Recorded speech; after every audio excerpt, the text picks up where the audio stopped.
It's dinner time, and you've just spent 30 minutes preparing a healthy, balanced meal. You put the plate in front of your toddler with hope in your heart, and what do?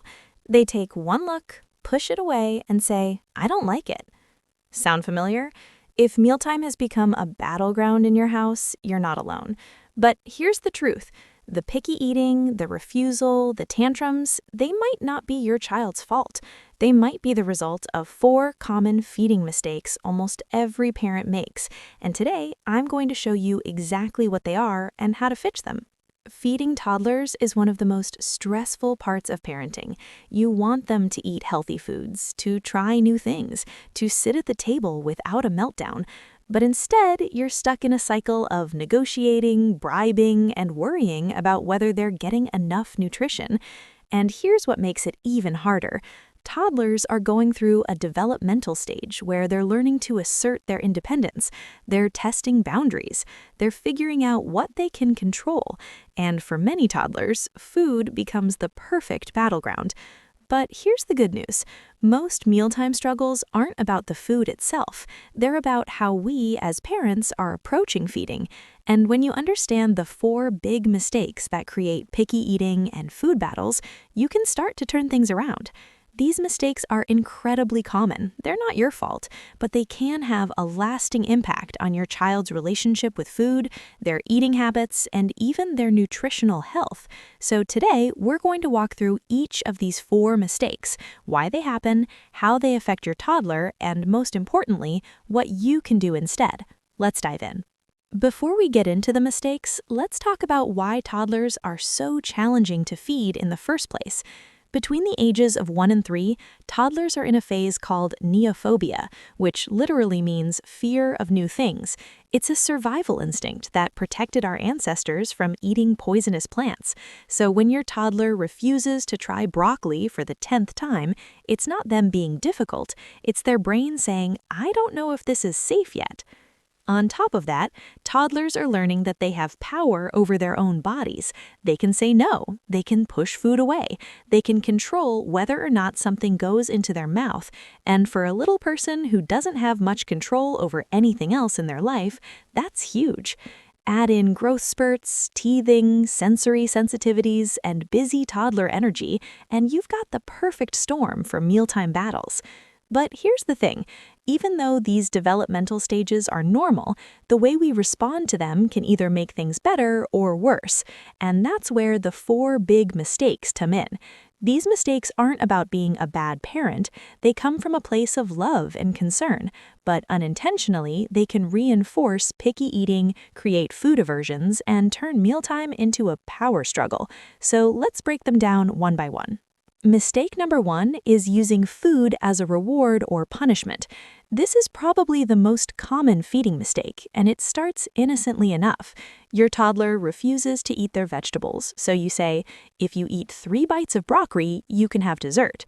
Or maybe they throw a tantrum at the grocery store, so you promise them a treat if they calm down.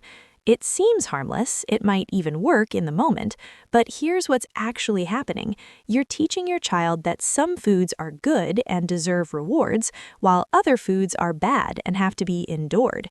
When you use dessert as a reward for eating vegetables, you're sending the message that vegetables are something unpleasant you have to get through to earn something better. You're making dessert the prize and the healthy food the punishment. And over time, this creates an unhealthy relationship with food. Your child starts to see treats as high-value rewards and vegetables as low-value chores. They learn to eat for external rewards rather than internal hunger cues, and that's a setup for emotional eating, food obsession, and long-term struggles with healthy eating. Let me give you a real-life example. I worked with a mom who used to tell her 3-year-old, "If you finish your dinner, you can have ice cream," every single night. And you know what happened? Her daughter started refusing dinner just so she could get to the ice cream faster. She'd push her plate away, cry, and say, "I just want dessert." The reward system had completely backfired. Here's the fix. Stop labeling foods as good or bad. Stop using dessert as a bribe. Instead, serve all foods, including treats, as part of the meal without any conditions. You might say, "Tonight we're having chicken, rice, green beans, and a cookie. You get to choose what you eat and how much." Then let your child decide. Maybe they eat the cookie first. That's okay. Maybe they don't touch the green beans. That's okay too. You're taking the power struggle off the table. Another strategy is to stop offering dessert every night. Make treats occasional and casual, not something that has to be earned. When treats aren't put on a pedestal, they lose their power.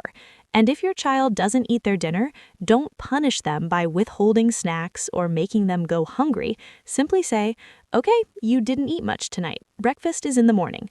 No guilt, no shame, just a neutral response. When you remove food as a bargaining chip, your child starts to tune back into their own hunger and fullness signals, and that's how healthy eating habits are built. Mistake number 2 is not offering a variety of foods. Here's a scenario I hear all the time. "My toddler only eats chicken nuggets, mac and cheese, and crackers, so that's what I make, because at least I know they'll eat it."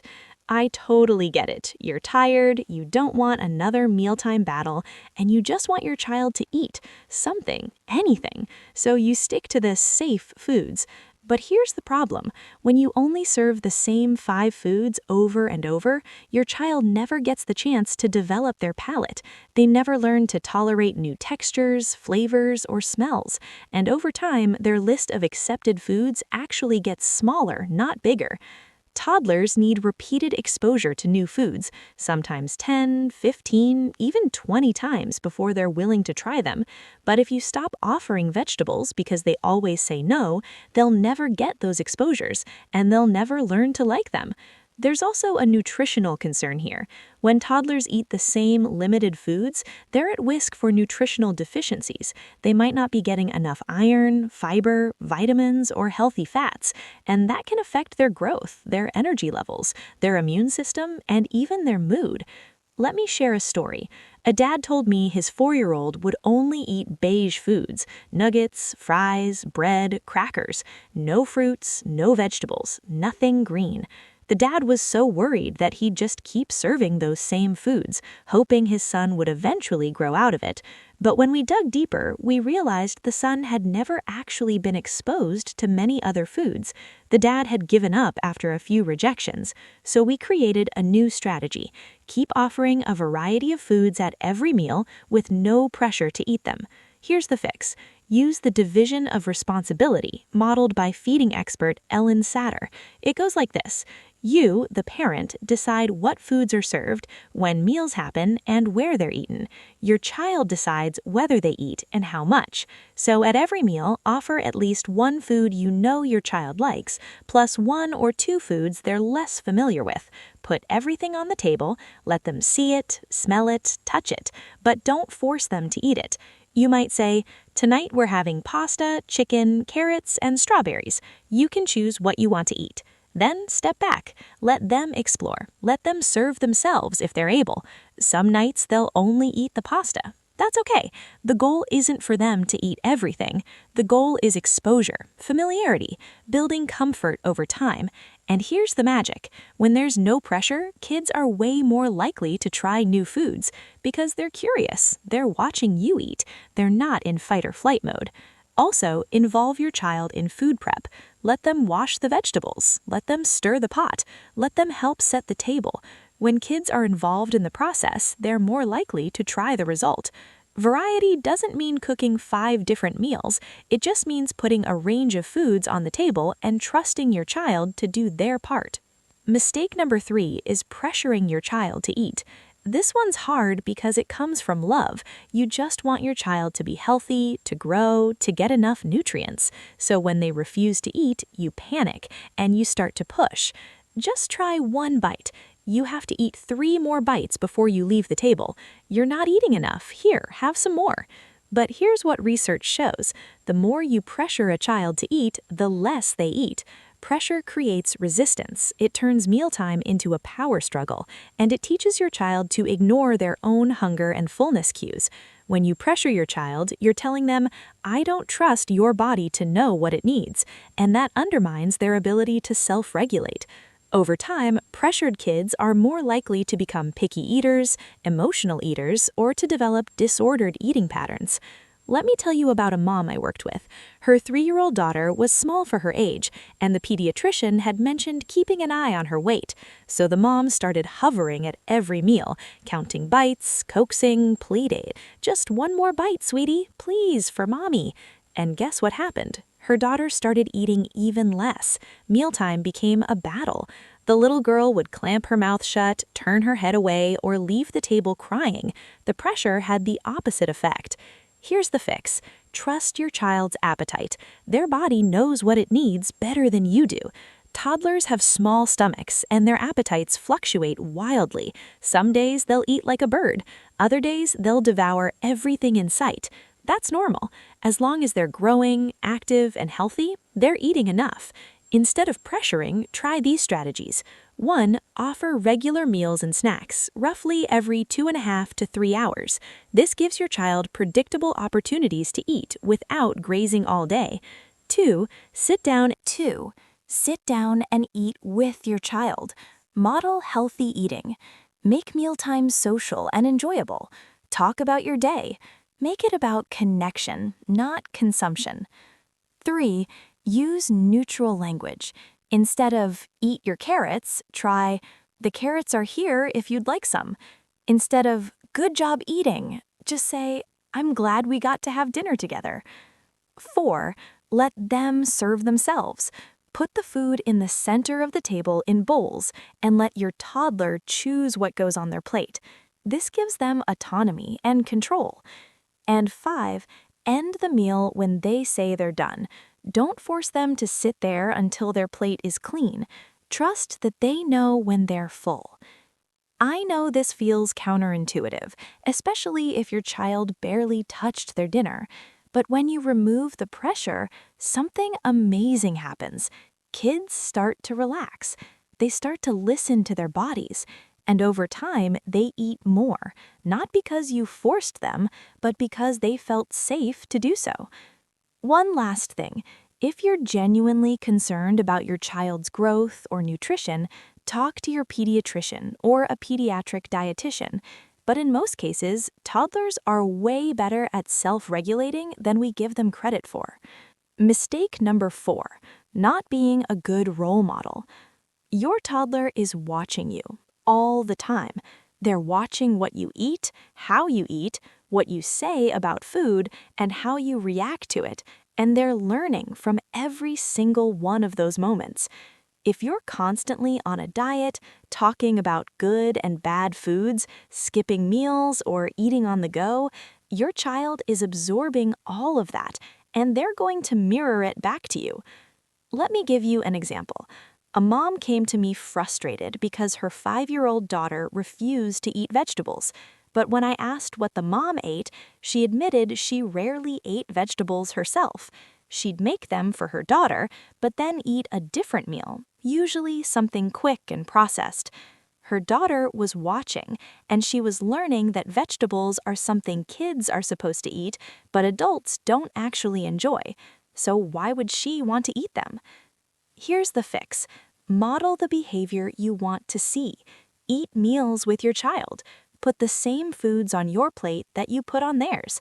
Show them that healthy eating is something the whole family does, not just something you impose on them.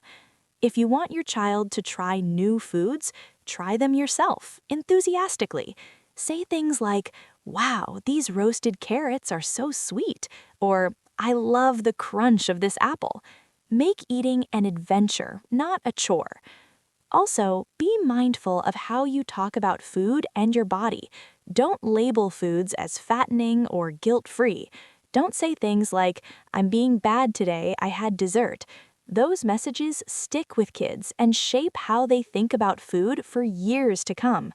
Instead, use neutral, positive language. This pizza tastes great.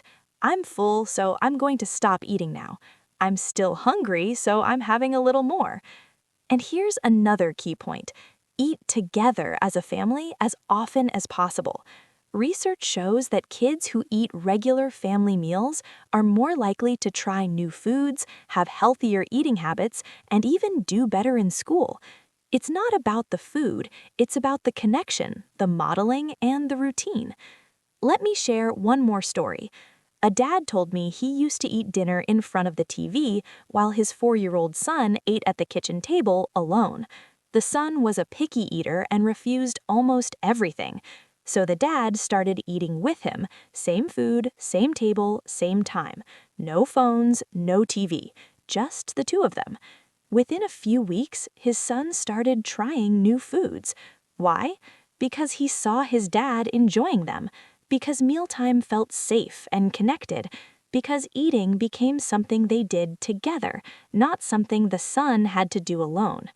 You are your child's first and most important teacher, and when it comes to food, your actions speak louder than any words or rules ever could.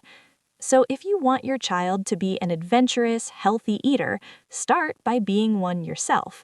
Sit down, slow down, enjoy your food, and invite your child to join you in that experience. Let me tell you about a family that turned their mealtime struggles completely around by fixing these 4 mistakes.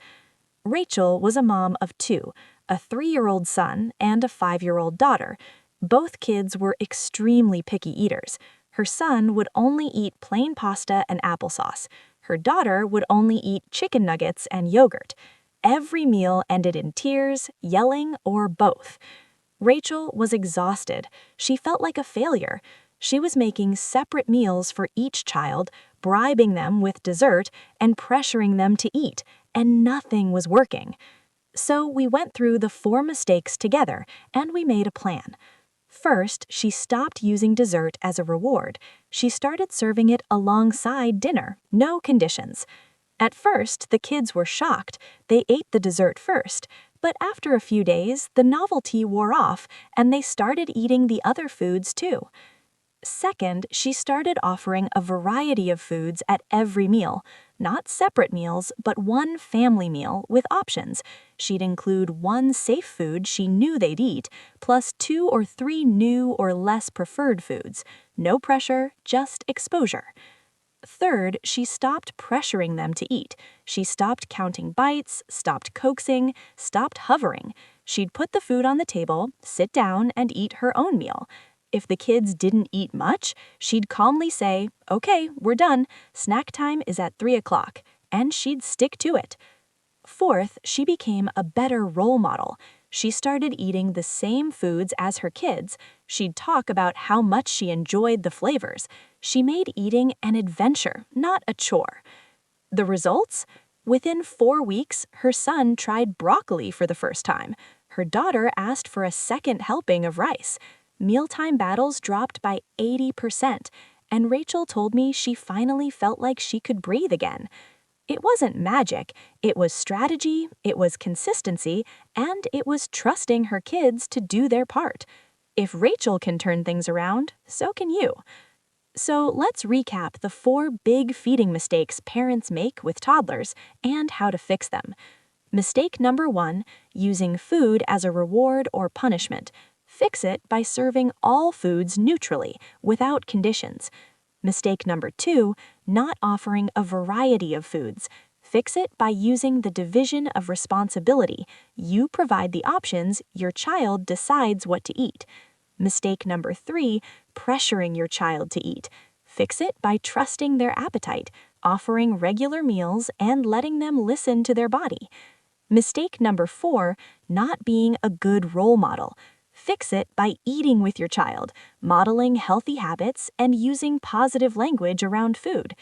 These mistakes are incredibly common. You're not alone if you've made them.